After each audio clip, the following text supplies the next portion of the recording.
president of the Southside Community Council. Our mission is to maintain, improve, and protect the quality of life for the residents of the South Side. As I go through the agenda, I'll make some introductions in an attempt to get to the presentation sooner rather than later. But first, if you're having any technical problems, use the Q&A tool to ask for help. Prior to the presentations, I want to share what an RCO and DAM are and follow that with how our community has been involved in development in the past year. We will then get into some housekeeping items related to Zoom meetings and move on to the presentations. At the end, we'll discuss next steps.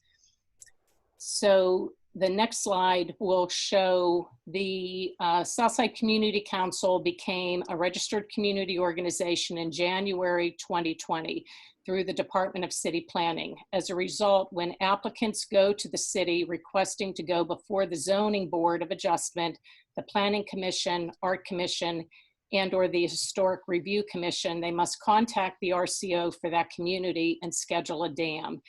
All these public meetings, at these public meetings, there will be a city planner in attendance who documents that a meeting has taken place, who the stakeholders are, and prepares notes that are made public via the city planning website. These meetings are an attempt to reach out to the larger community so that you can become more knowledgeable about what's happening in our neighborhood and voice concerns that may affect you where you live. Two of our city planners are with us today, Anthony Kobach, who will be documenting the meeting, and his colleague Stephanie Joy Everett, who is the meeting's host. We'll hear from them a little later regarding the logistics related to the presentation. So it's important to note that the Southside community has been involved in development projects, including Southside Works, for over 30 years. To guide their meetings within Southside Works, the Development Review Committee uses the preliminary land development plan specific to Southside Works. It's a master plan that includes details for infrastructure, development patterns, landscape design, and architectural details, and is accompanied by zoning text specific to Southside Works. Members of the committee are in attendance and will no doubt be referencing the plan in their comments. You can find the guide at the city planning website. In the past, the Development Review Committee shared their comments with the community at the Southside Planning Forum meetings that were held each month and reported on in the South Pittsburgh Reporter. Our first presentation is focused on changes to a building that is located in our historic district. Hopefully you're aware that East Carson Street from the 1600 block to the 2700 block and various side streets are designated as the East Carson Street Historic District. And as a result, developers must adhere to certain guidelines when making changes to the outside of the properties in this area. We're fortunate to have in our community a group of architects who have an understanding of these guidelines and meet regularly to review proposed changes. They also present their support or concerns around these plans to the city's Historic Review Commission. Members of the committee are in attendance and will be referencing the guidelines in their comments. You can find a copy of the guidelines and a map of the East Carson Street Historic District at the city planning website. Lastly, developers of smaller projects have met with the Southside Community Council Zoning Committee, usually when variances are being requested that may affect the quality of life of residents who live nearby. As a result of these meetings, we can inform the Zoning Board of Adjustment that we met with the developers, learned about the proposed projects, and how we may have attempted to resolve any issues related to the project. I think that it's safe for me to say that as a community, the Southside is well respected by the Planning Commission, Historic Review Commission, Art Commission, and the Zoning Board of Adjustment, and city planning in general because of our involvement in the development on the South Side. So I think I'll defer to Stephanie Joy and Anthony. Hi, good evening, everyone. I'm Stephanie Joy. I'm serving as your moderator this evening, so I'll be working behind the scenes to facilitate this development activities meeting. Attendees don't have the ability to unmute yourselves. but we do have, you know, opportunity for you to participate in the questions and comment part of each presentation. So after each presentation, we will take questions. You can ask your questions through the chat feature that's enabled for you to type in questions, and I will read those. If you would like to ask the question yourself, you may raise your hand. At the bottom of your screen is a raise hand tool. Just press that and I will unmute attendees in the order that was requested after we go through the chat feature questions.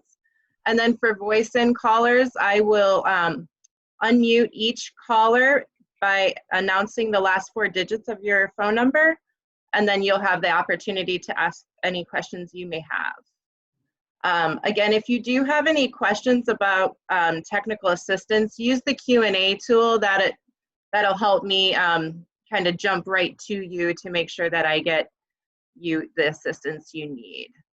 So presenters, do keep in mind that we do have some attendees that are just calling in, so they're not actually seeing the screen. So if you can clearly describe what you're showing on the screen to facilitate their understanding of what is being shown, that would be great. And if I do need to somehow change anyone's status in the meeting, it might seem like Zoom closes down. Don't restart Zoom, just let it finish doing what it's supposed to. And one final note, we are recording this meeting in case people would like to view it later, or if they're not able to attend this meeting, they can still view that through the Southside Community Council's website.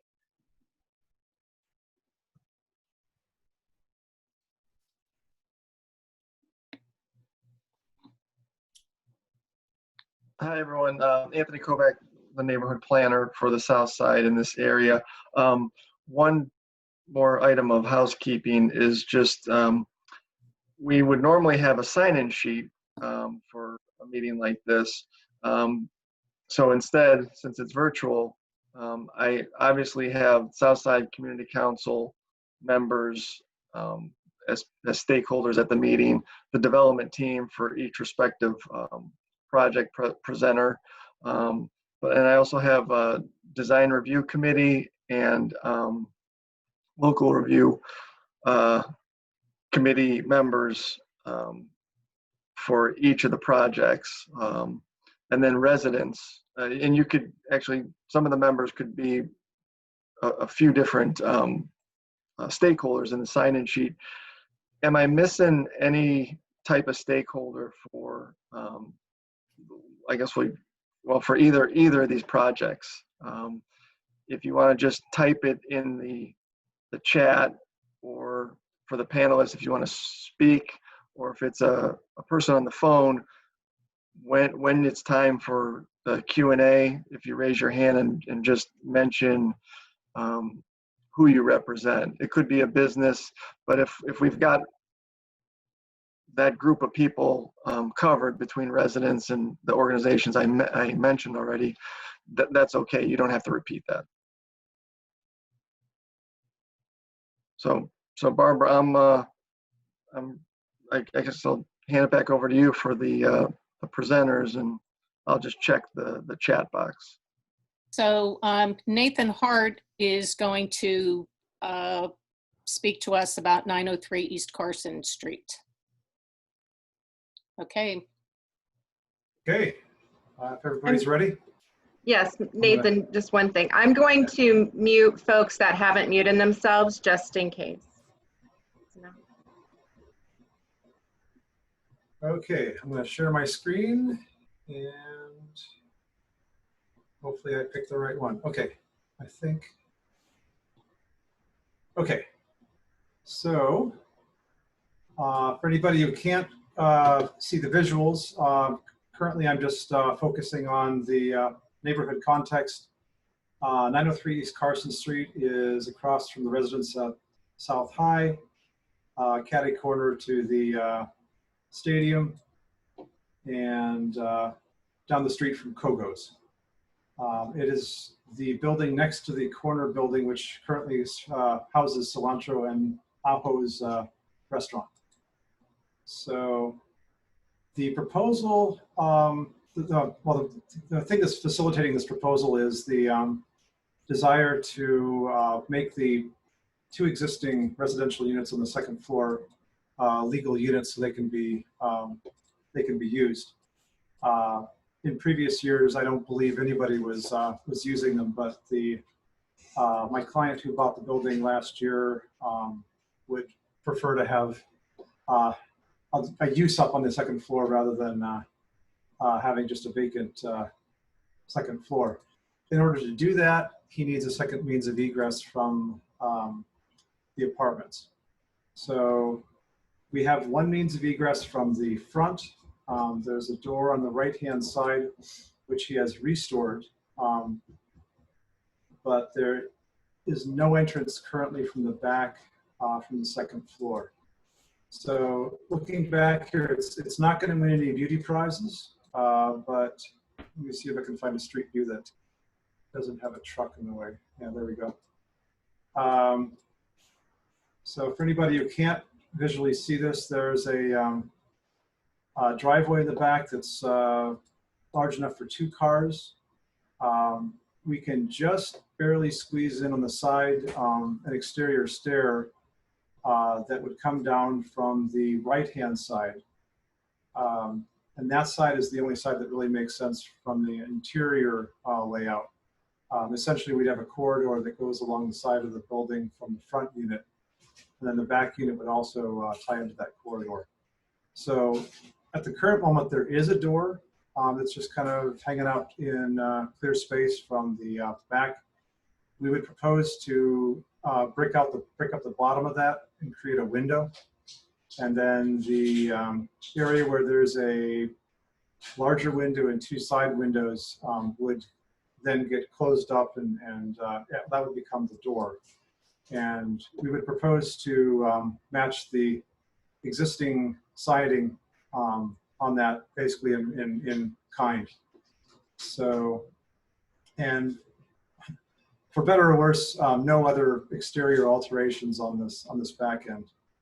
So I can show you another picture of the exterior elevations. I'm going to hit stop share, and then I'm going to see if I can pull that up.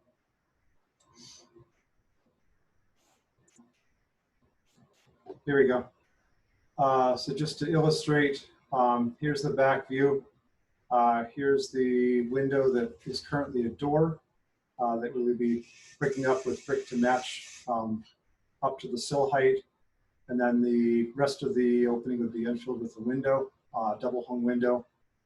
And then the door, currently the thing that is a window would get filled in, except for the installation of a new door. We would have a small wood landing and then wood stairs down to grade. So that's what we're proposing. I'd love to hear your input and see what community's thoughts are.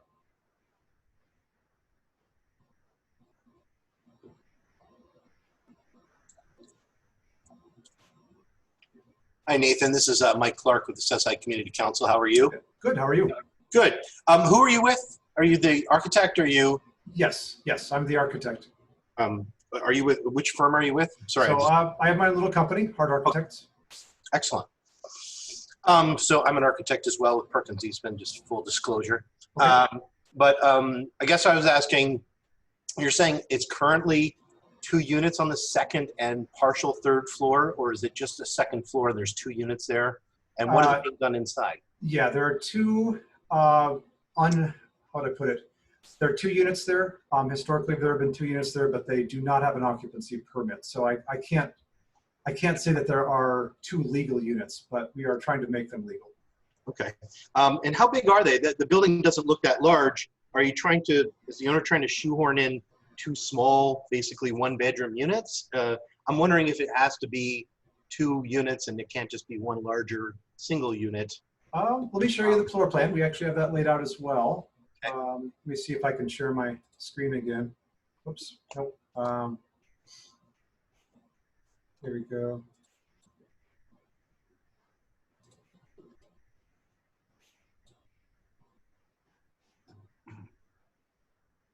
lighting power plan. There we go. So it's actually a little bit larger than it might look from the outside. So if you, I'm not sure if you can see my cursor, but in the front, there's a front stair here, which would enter into a living room, a bedroom, a decent sized walk-in closet, a fairly compact bathroom, and then a kitchen on the front unit. On the back unit, we would have proposed walk into a eat-in kitchen, followed by a living room, a bathroom, and then a one-bedroom in the back. So they are both one-bedroom units, but they're hardly, shall we say, New York style. I mean, they have decent-sized kitchens, they have decent-sized living rooms. So one could potentially make this one unit, but it would potentially be a 3 or 4 bedroom unit, which my client doesn't really feel is, you know, what he wants to. I mean, that turns into more of a student rental on the south side, which is not what he's looking for. Okay. And how does this, the stair in the back impact your parking? I guess, will you get 2 spots once these stairs are in? Yeah, we would maintain just barely 2 spots. We are actually cantilevering the landing here to make that happen. Okay. But it fits. Fits. With very little very little space to spare. And will those 2 spots be designated for one for each apartment, or will the business obtain one of those again? So the business actually would obtain both of those spots. Oddly enough, for some reason, the first floor, even though it's not currently occupied, was designated as a fast food restaurant, which is a little funny to me because it used to be a pizza restaurant, and I'm not sure that most pizza restaurants are designated fast food. Yeah. But we're actually working with the city to try to figure out if we can get that designated back as a standard limited restaurant rather than fast food limited. In any case, my client actually owns the building next door at 901 as well. That is 4 parking spaces behind it. And he only needs 2 parking spaces for that building. Okay. So his backup plan is to use the 2 spaces at 901 to house the tenants at 903. Okay. It's interesting that it has, you're saying, a current zoning for the ground floor of fast food. Is that, did I hear that accurately? That's correct. Okay. Because I think, and Bob, you can chime in on this, but isn't, I thought that was part of the historic district, 9th Street, maybe it starts at 10th, but isn't fast food use, no, it starts further down? Okay, because it's banned in that district, right? Or it's prohibited without variance. 16th Street, is that where it starts, 16th? 6th Street. Okay. Well, if you look at the building, it's not what one would normally think of as fast food. That just happens to be the occupancy permit that's been most recently issued by the city. Okay. And then quality of life issue, you know, is there a spot underneath the stairs or in the rear for trash and recycling to be stored at a site and in a kept manner? Yeah, that would be under the stairs. Under the stairs? Okay. Yeah. All right. And what about the furnaces and stuff, the air conditioning? Is that all up on the roof then? I don't see any mechanical spaces in the plan here. So there are 2 mechanical lofts. Actually, if you look at, there it is. Yeah, there you go, on the 3rd floor. So they're the 3rd floor above the front unit is where you see that little dormer window. Sure. And it's not really an accessible space. There's not a stair up there for whatever reason. It must have been taken out at some point, but we're creating basically a hatch that would provide access up there. And same thing in the back. There's a roof that creates an attic space that provides a space for a furnace. Oh, okay. So the hatch will be from the stairwell for the first unit, and the other one will be like in the bedroom. Is that what you're saying? Yeah, exactly. So is that a fire rated hatch then? Is your roof a 1 hour? Well, given that it's not considered an accessible space, we're still submitting this to the city. So, okay. But we're anticipating that attic would not be considered an accessible space. So we're not anticipating a fire rating between the unit and the mechanical space above. Okay. I guess it'd be mechanical mezzanine by definition, I guess. Correct. Okay. I guess up front, is that a vestibule on the ground floor, and those mail and sort of some type of doorbell or ring? Is that the premise there as you come in? Yeah, it's just a simple corridor from that first floor, and that's all existing.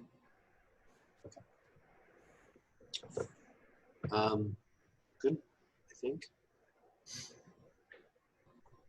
Thank you. Okay, this is Stephanie Joy, your moderator.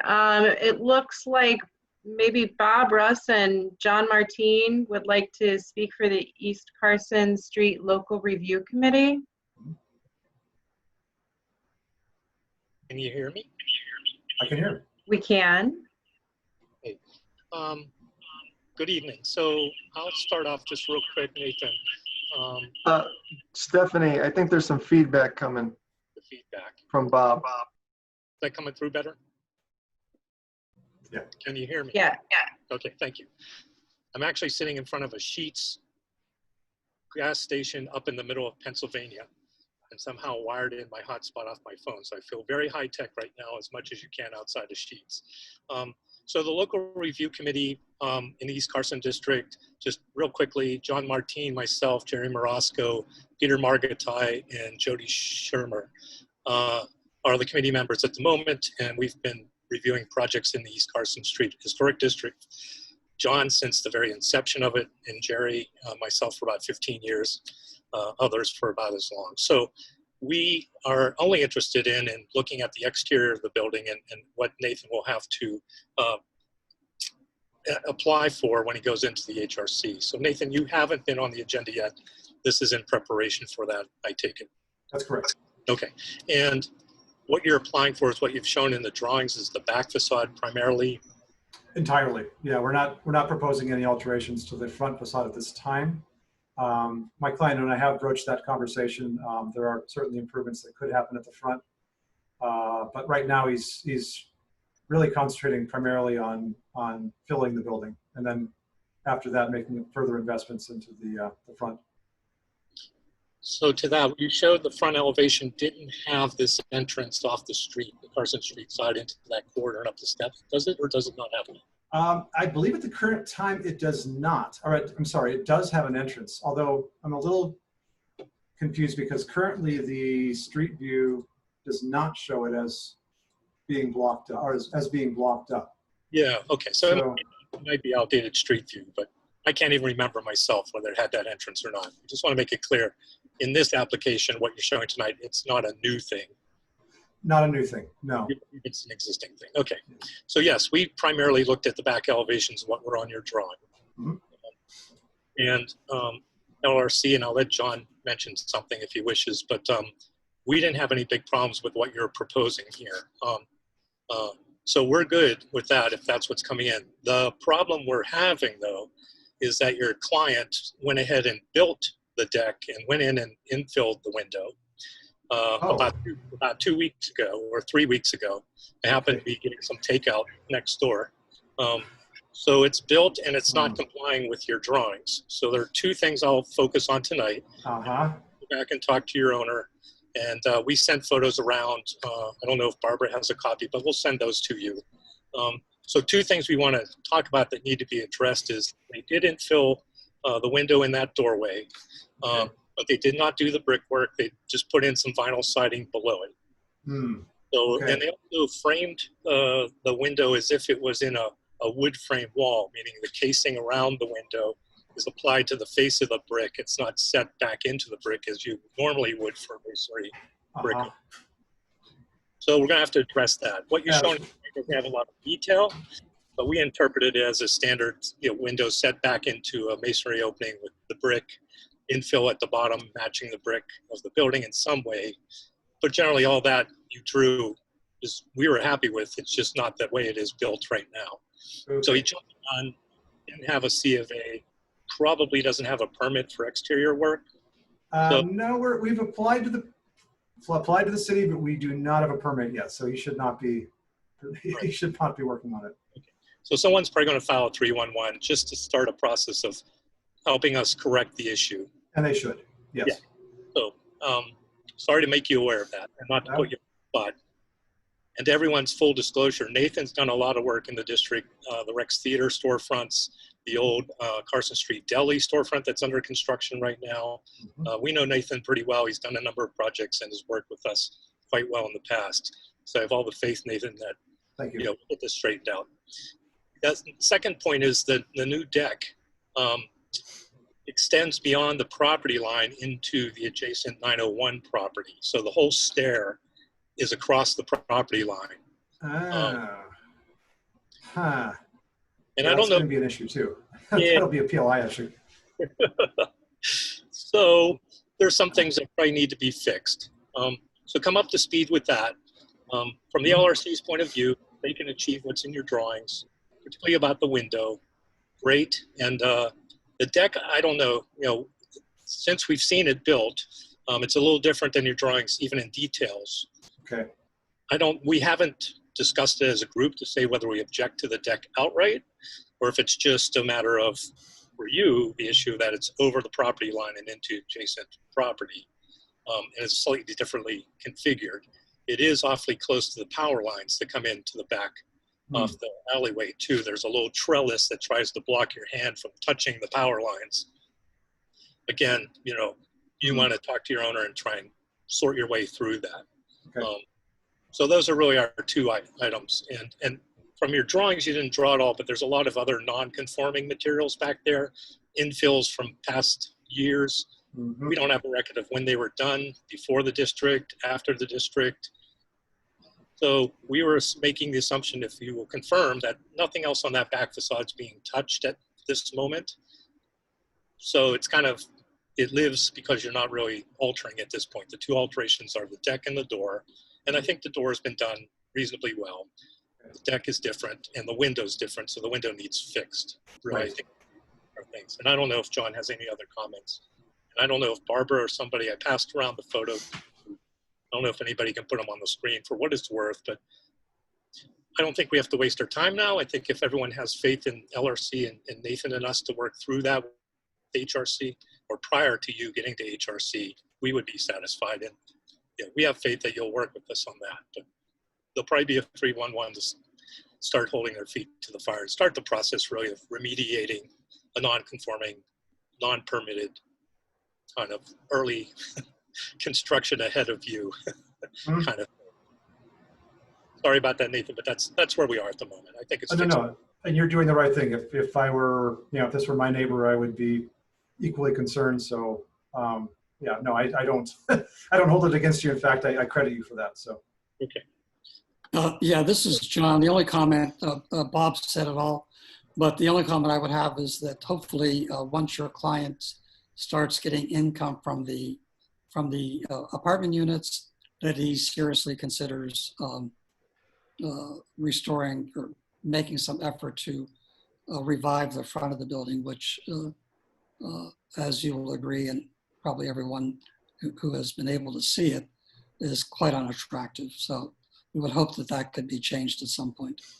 he and I have had that conversation. He actually initiated it, so I know he's interested in pursuing that, and I'm looking forward to presenting that to you, and not just the rear facade sometime, hopefully in the next 6 months to the year. Good. Thanks very much. Thank you. Appreciate it. Hi, we have a question in the chat from Elizabeth Gray.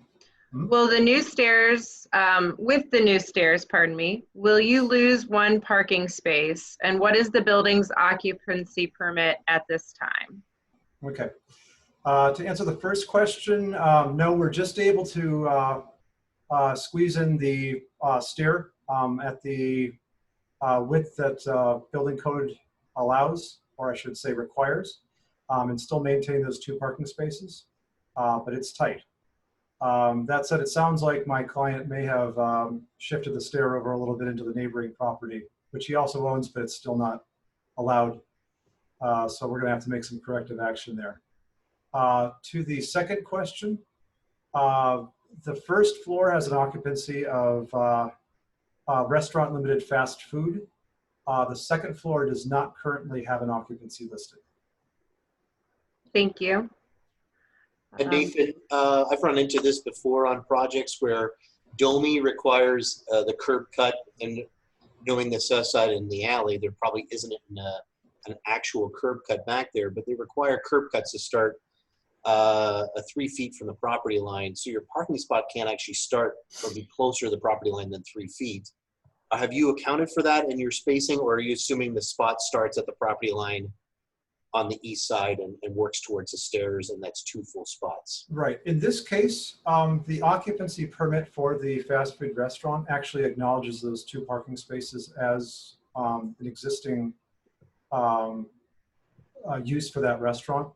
Okay. So the city has not actually told us to go back and get a zoning permit for that parking because it's already reflected on the occupancy permit.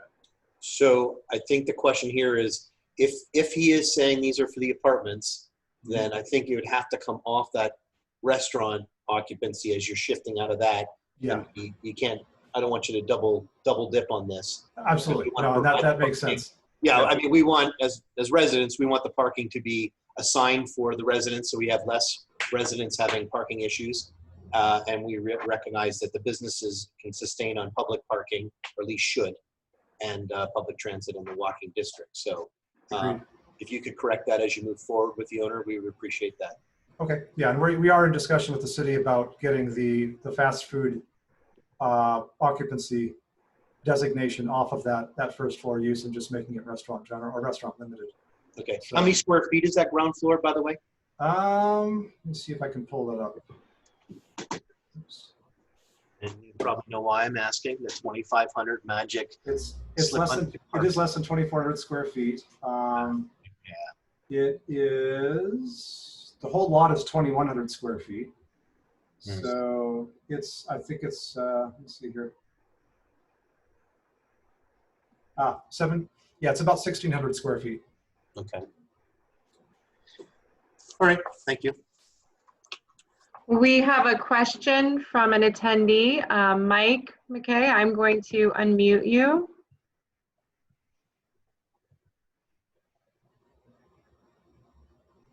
Are you able to participate, Mike? Yes. You had your hand raised? Yes. Okay, feel free to ask your questions. Okay, on the photographs I saw, there appeared to be in the back of this building a double door of some sort. Mm-hmm. And I'm guessing that at one time when it was a restaurant or something, they used that back door, the double door, to bring supplies maybe in and out. And that need to have access to that double doors. But with that new landing and stairs, it seems like the post coming down off the landing may prohibit any access to bring anything into that first floor if and when it ever did become a fast food restaurant again. And I'm just wondering if anybody considered that at all. Let me verify that, because certainly it's our intent that double door consider or continue to be used. Let me take a look here.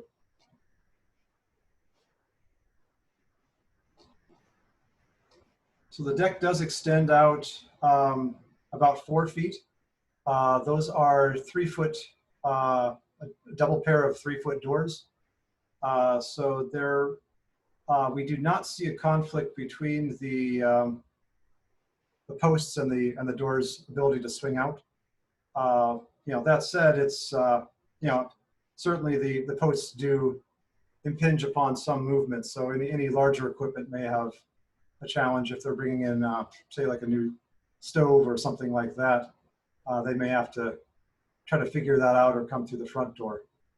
But as far as general deliveries, I think that that would still be a feasible path for them. And that's Okay, still, but any equipment, of course, would not probably fit through there. So that would, okay, that's all I needed. Thank you. Okay, thanks. and that still leaves enough room for the trash and recycling for the whole building underneath. Yeah, the stairs. under the stairs, yeah. Just want to be clear. Thank you. Again, if anybody has any questions, please put them in the chat or raise your hand. We do have one phone-in caller with the last 4 digits of 7408. I'm going to unmute you now. If you have any questions, feel free to ask them.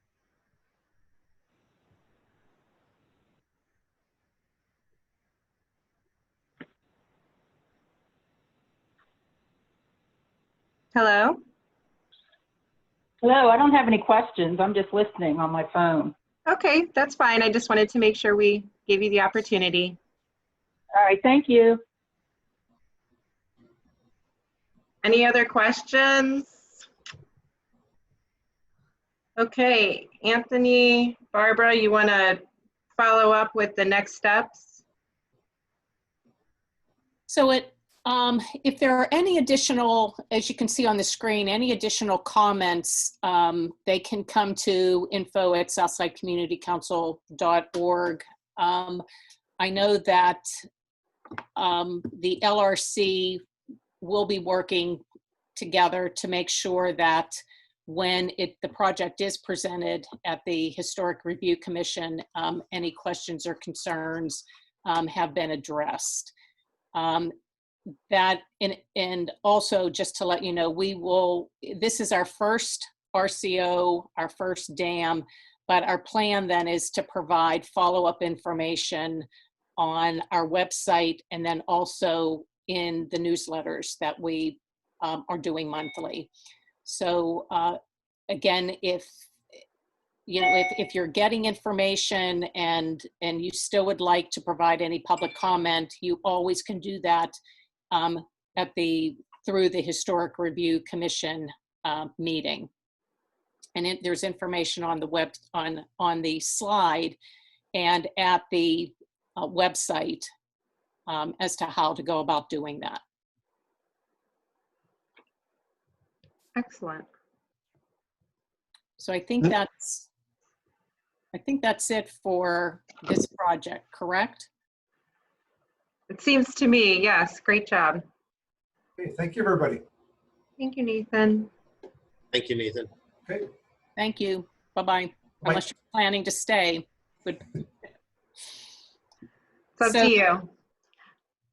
So our next presentation is, I'm going to introduce Terry Brightman from Strada, and she can introduce her team and present the project at Southside Works.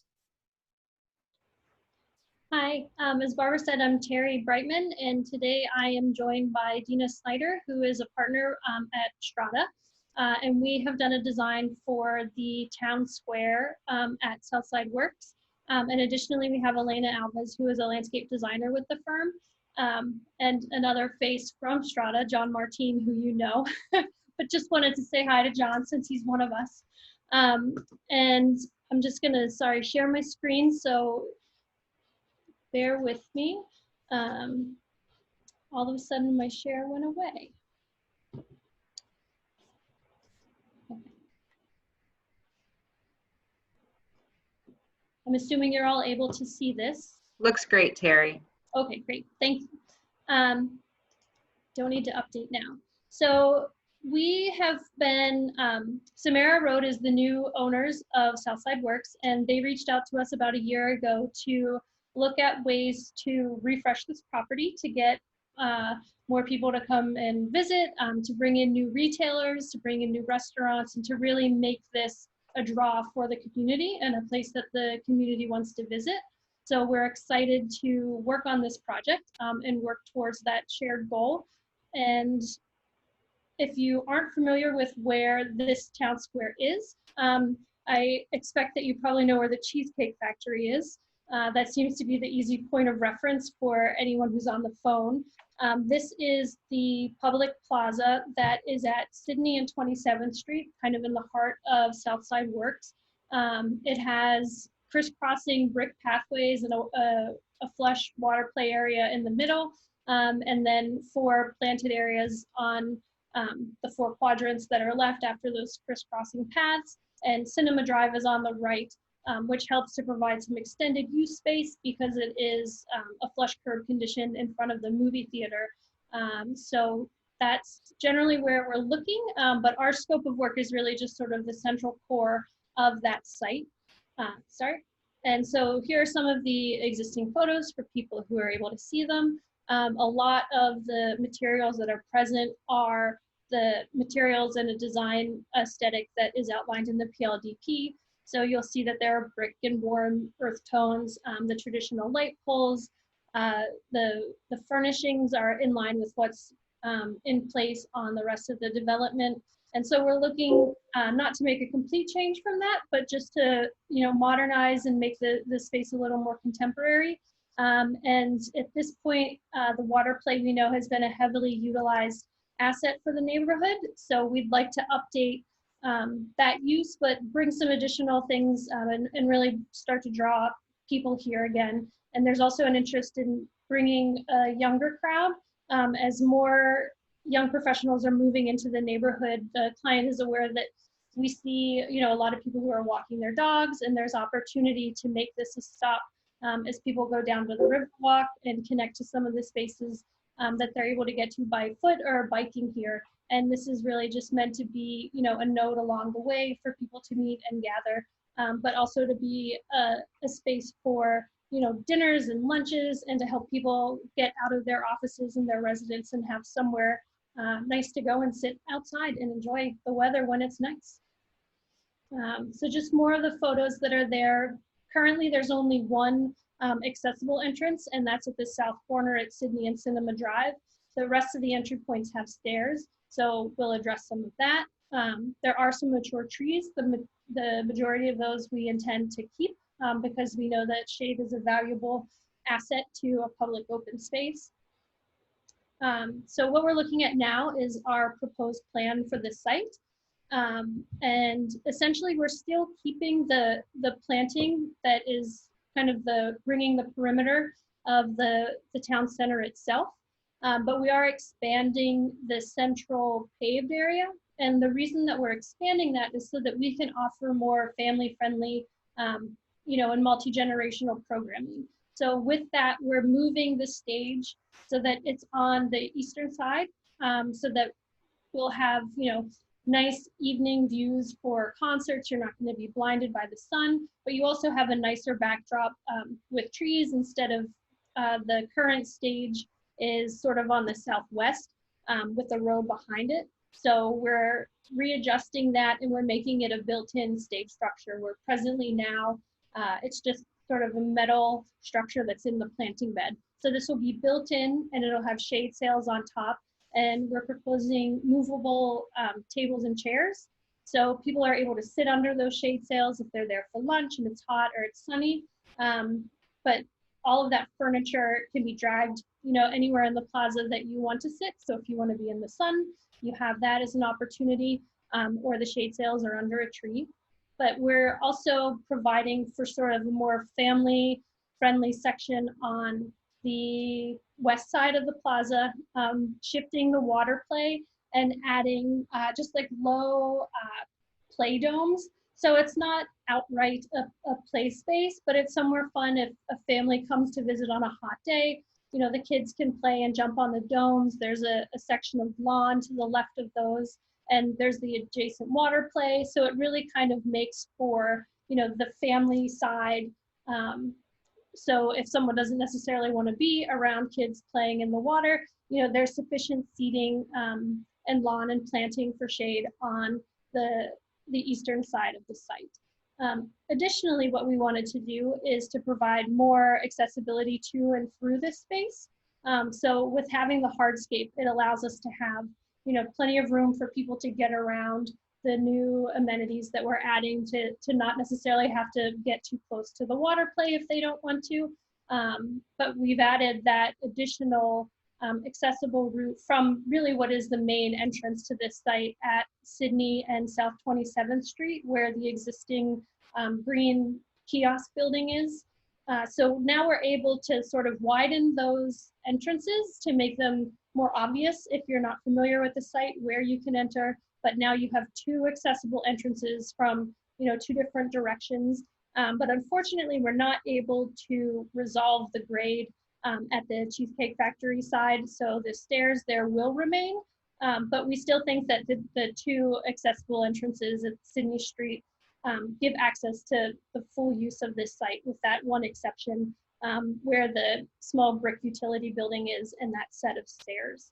So this overall is not a huge change from what's there now in terms of the materials. We're using similar complementary planting for ornamental planting, still having lawn, adding a small rock scramble, and that's more for sort of just a decorative addition as well as something if kids want to climb on it, but obviously not a full-on play feature. We don't want to have a playground here. You know, it's really meant to serve as public space, but just to add some fun and dimension.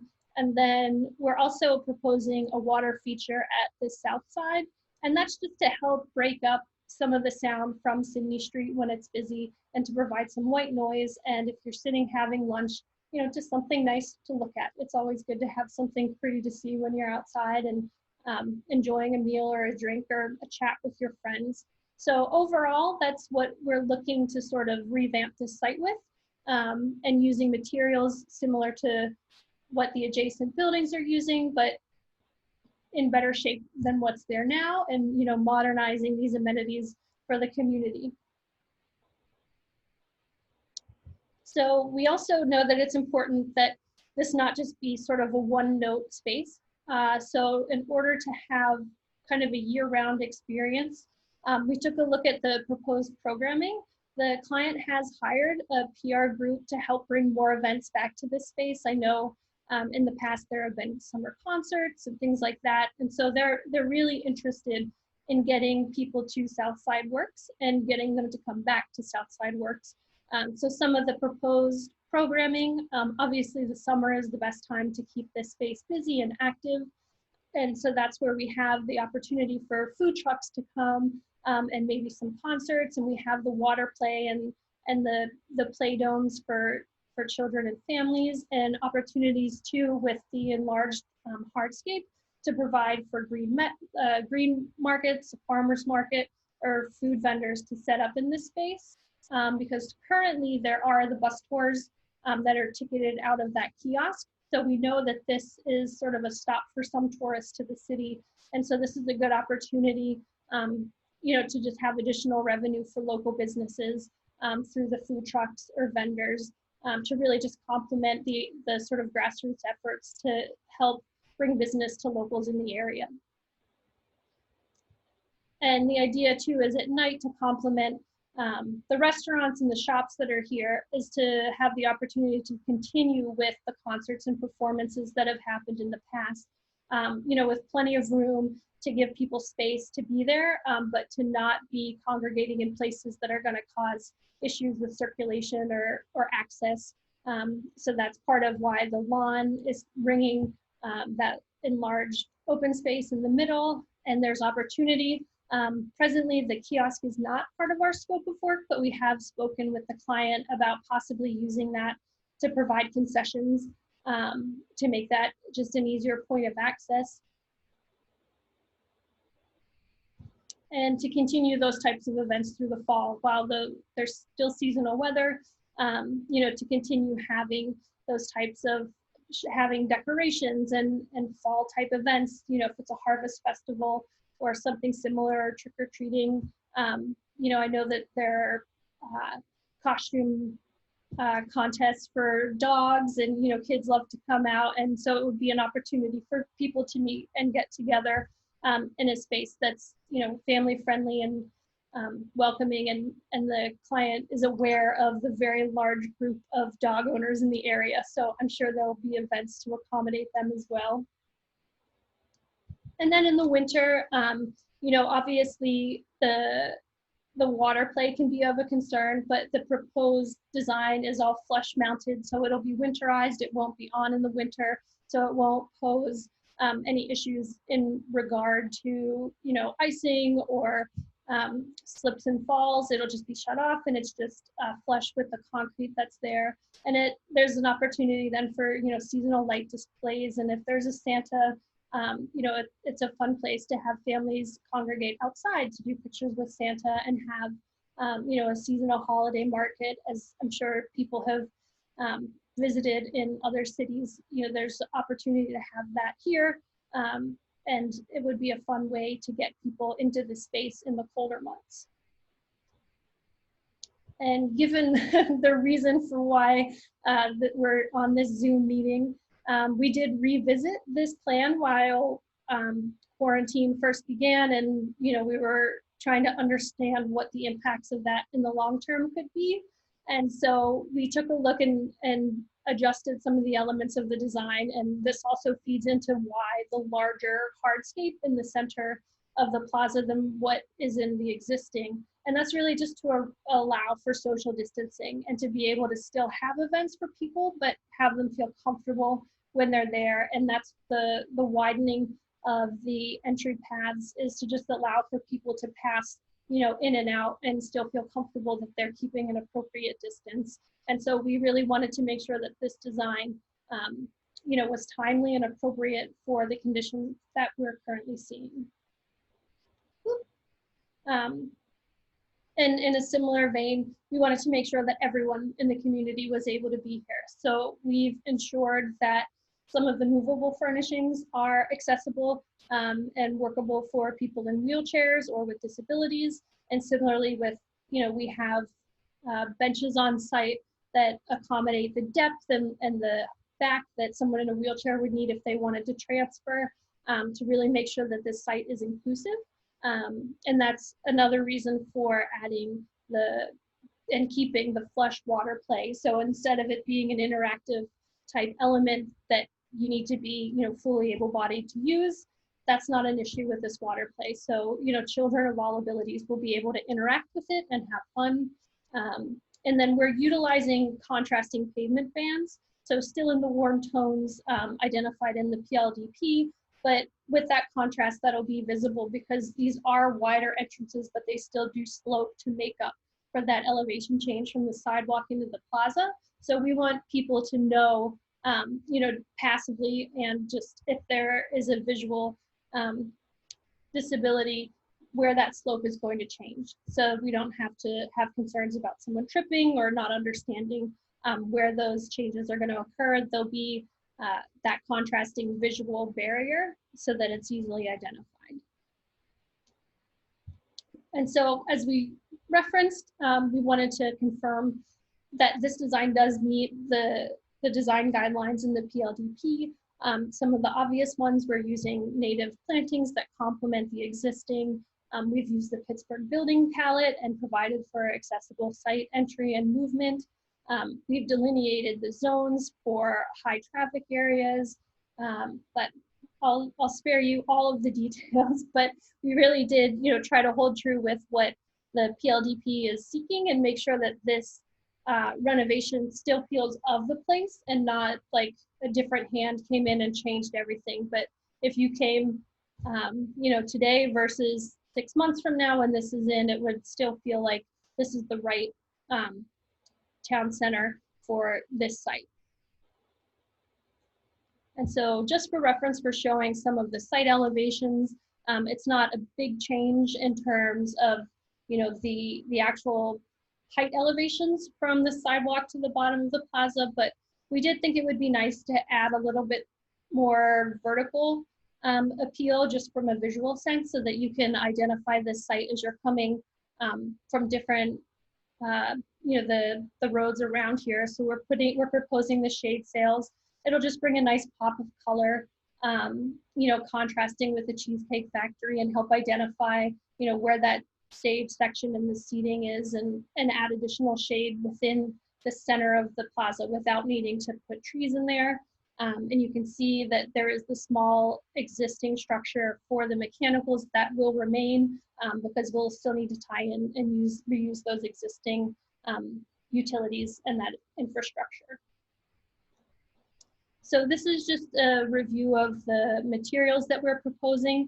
The water, sort of muted tone, but sometimes colorful site furnishings, like with the domes and warm tones for the benching and wood or wood look pavements, just to help bring some of that warmth, but something that's not all brick because, we did notice that presently there is a lot of brick in that site. So we think it would be nice to have some contrast but just with a warmer tone, and some aggregate concrete, because that's still a very Pittsburgh look to us in pavements. We don't really see a lot of plain concrete. We do see a lot of the exposed aggregate concrete, and bringing in the boulders and the planting bed to help with the slope, but just to also add interest, and then sort of more industrial look site walls to help where we need to alleviate some of the elevation change.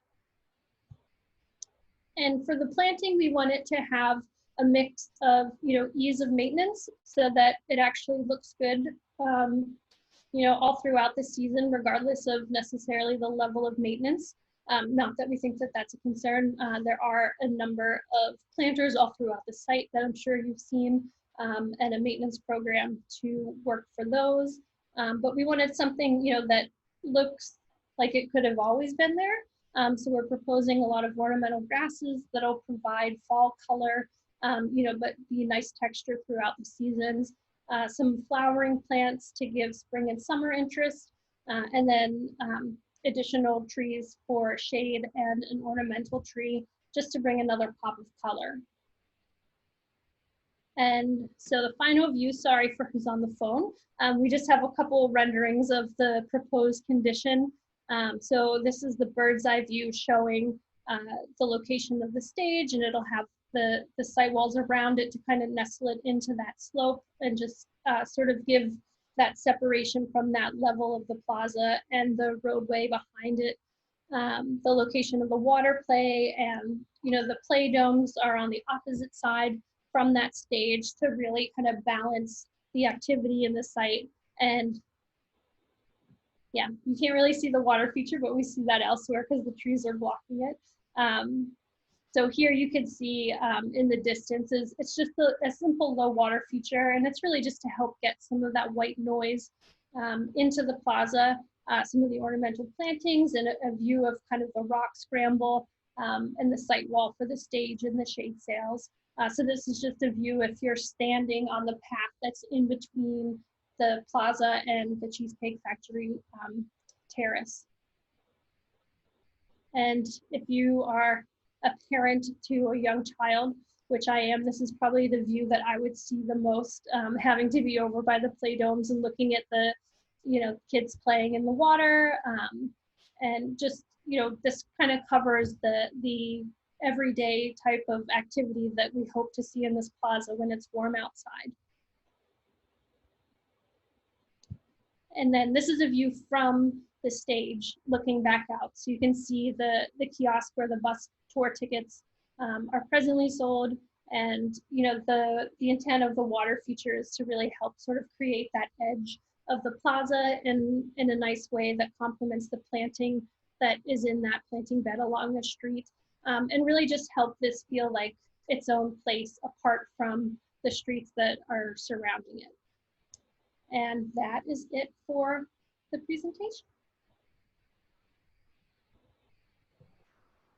Great. We will open it up for questions. I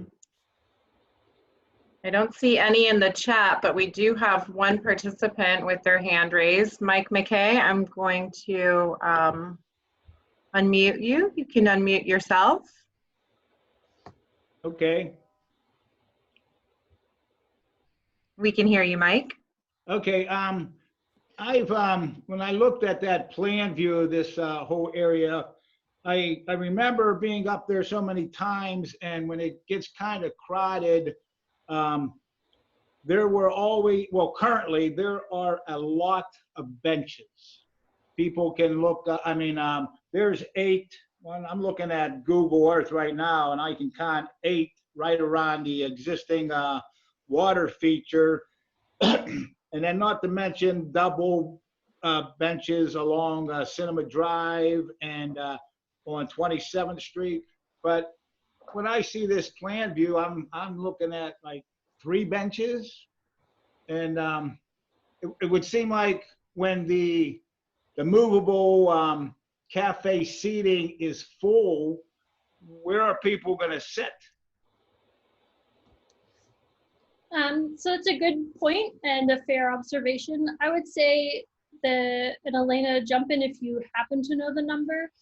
Just looking at the seating options, we didn't feel that everyone would want to sit on a bench. So we are providing less obvious seating throughout the site, where the site walls are sized and at a height to allow them to be more a seat wall. And I think that there are at least 40 some seats at the movable tables and chairs, but we thought that the kind of double benching that happens at Cinnamon Drive and South 27th Street, of all the times we've been there, we've rarely, I think I can recall seeing 2 people ever sitting on those benches. We thought that that was a lot of site furniture at the edge, but I'm happy to take a look, and I can understand the desire to have additional seating beyond just the cafe seating and the benches in the main portion of the plaza. And that's something that we could easily remedy with additional seating types. Okay, you know, on Cinema Drive, I know this part has nothing to do with Cinema Drive, but in the past there have been vans that would line up on a stage at Sydney Street and Cinema Drive. And if you've ever been there when they had an event like that, those double bench seats on Cinema Drive were always filled up. Mm-hmm. And the seating, all the benches were always filled, and people sitting on the walls, people sitting in the grass. I always would bring my wife with us, would have chairs. And I mean, when there's something, an event with a music event going on there, the place gets really kind of crowded, not to the point where overcrowded, but a lot of people need to have a place to sit. And you can't expect people to stand there, you know, in that big, on that decorative pavement. So my suggestion would be just more benches, rather to have more than not enough. Thank you. Yeah, and part of, you know, what you see there is all of that movable seating that is near the stage. If there's an event, that's all going to be pulled out and reordered. So that's why we wanted to utilize the movable. So that way, if there is an event, there obviously that's all going to be cleared out. And then those chairs would be set in the decorative pavement to be, you know, viewing the stage. But we are aware that, you know, like you said, most of the time people who are coming for an event will bring chairs with them, or will bring a blanket to sit on the lawn. So we wanted to maintain, you know, those portions of the lawn and have that open space for people to bring chairs. Because as much as you say it's better to have more seating than not enough, we still want this space to be usable, you know, every day of the year and not be solely geared toward a large event. And it's also something, you know, we could discuss with the client of having, you know, stored seats so that when there's an event, you know, they bring out the seating for the event and then it can be removed for the day to day. But it's definitely something we can take a look at, the amount of seating that we're providing in comparison to the numbers of people who have shown up for past events. Okay, thanks. Mm-hmm. Hi, this is Mike Clark with the Community Council. Can I ask a question?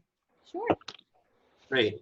You mentioned at the beginning of your presentation, great presentation, by the way, thank you, that some of the trees will be removed or some will be added. You gave an indication that something will be changing about the existing trees. Could you elaborate on that and how that's being done and accomplished, I guess, and where?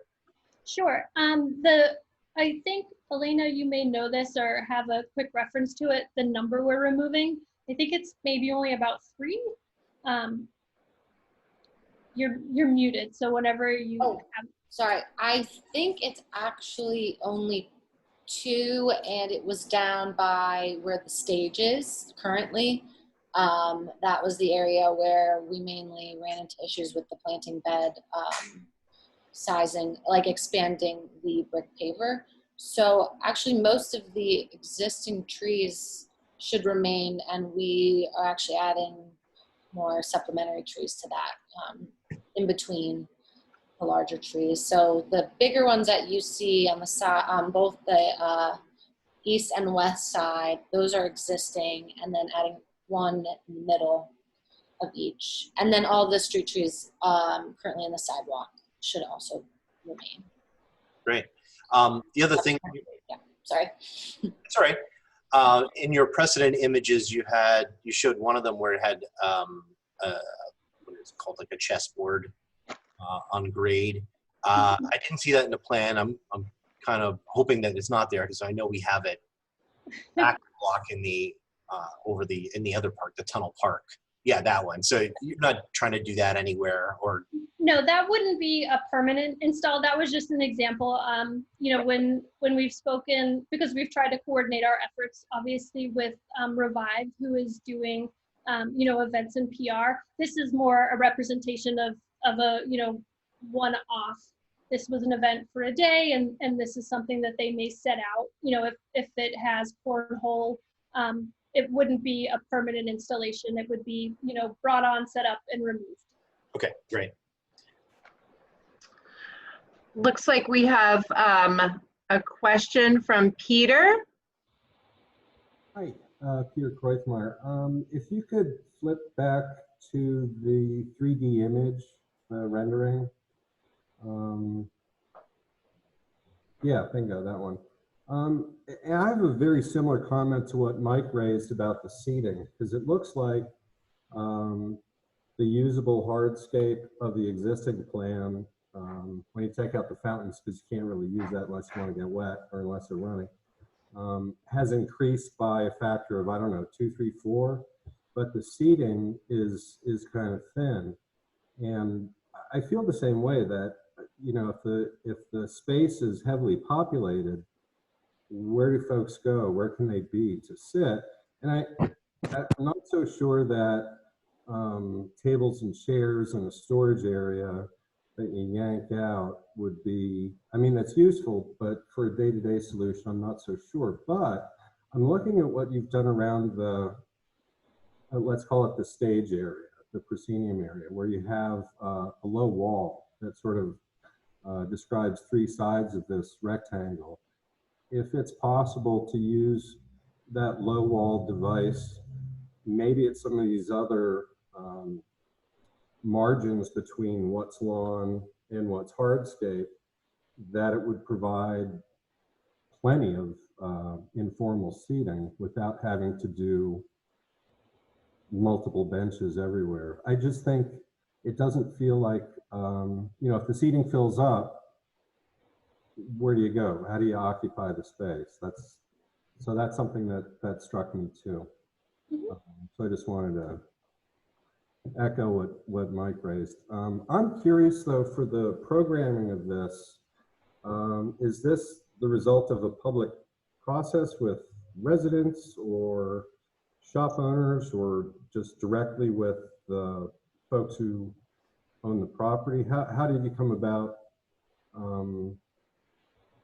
these sets of solutions?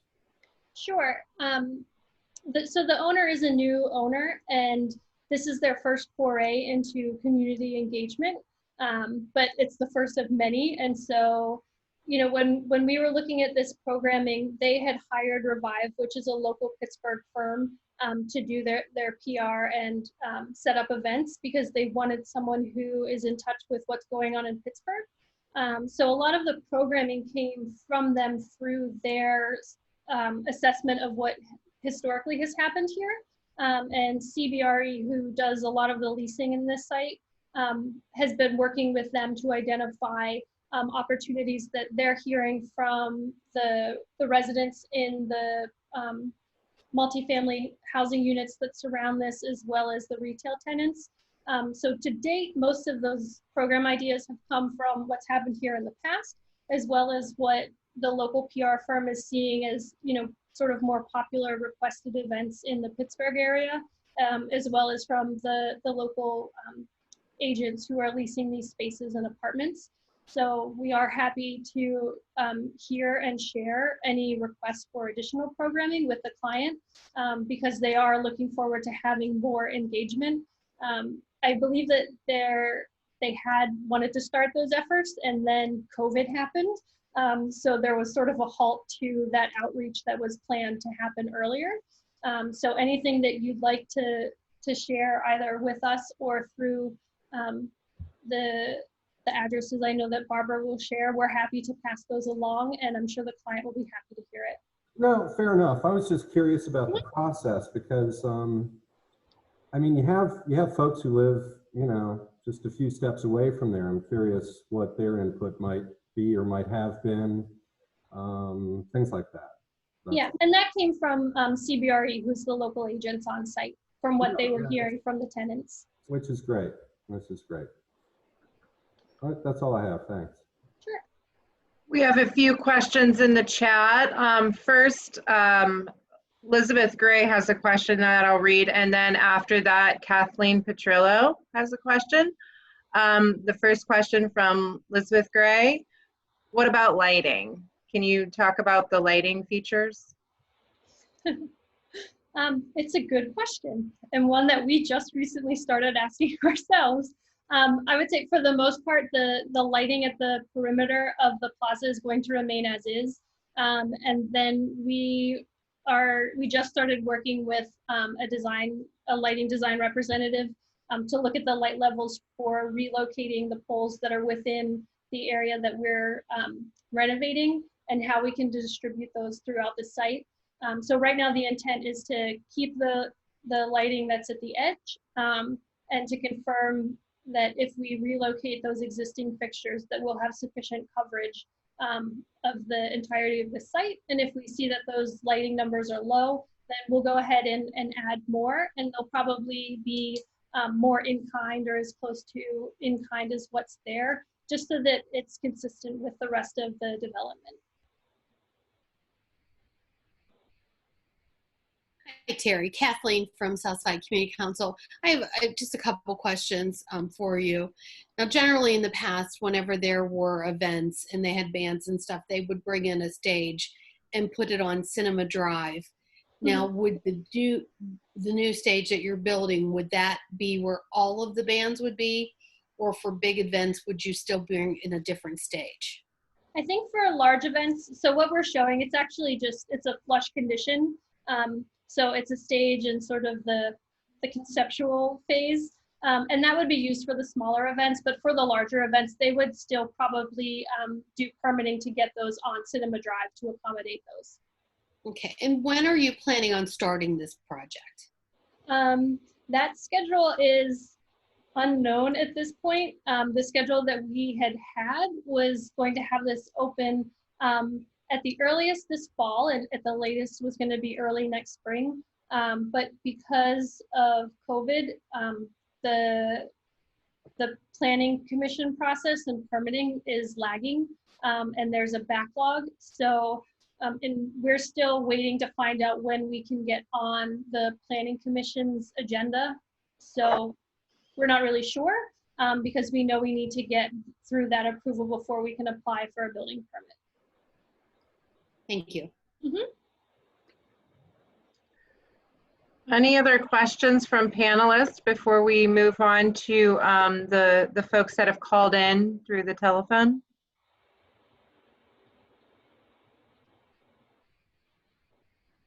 Okay, I'm going to move on to the call-in listeners. So we have two now. So the phone number ending in 7408, I'm going to unmute you, and if you have a question, please feel free to ask it. If not, I will gladly mute you again, no problem. So 7408. Are you building a new? Sorry. Yeah, are you building a new stage? Did you say? We're making an area designated as a stage. It's just a flush. It's in line with the paving adjacent to it and has a seat wall on 3 sides and shade sails above it to accommodate smaller events. So as opposed to having, I think right now there's kind of that metal decking structure that's along Sydney. We're moving it to make it a more kind of passive stage instead of a piece of infrastructure on the site. So do you have I've never been down there. Do you have a current stage there now? There is like a temporary metal structure that has sort of taken a permanent spot. Would you remove that? Yes. Okay. All right. Thank you. Sure. Thank you. And the next caller, the phone number ends in 4731. I'm going to unmute you, and if you have questions, please feel free to ask them. Yeah, hi there. It's Bob Russ. I decided to come off my laptop since I'm driving. It's all looking like a great step in the right direction.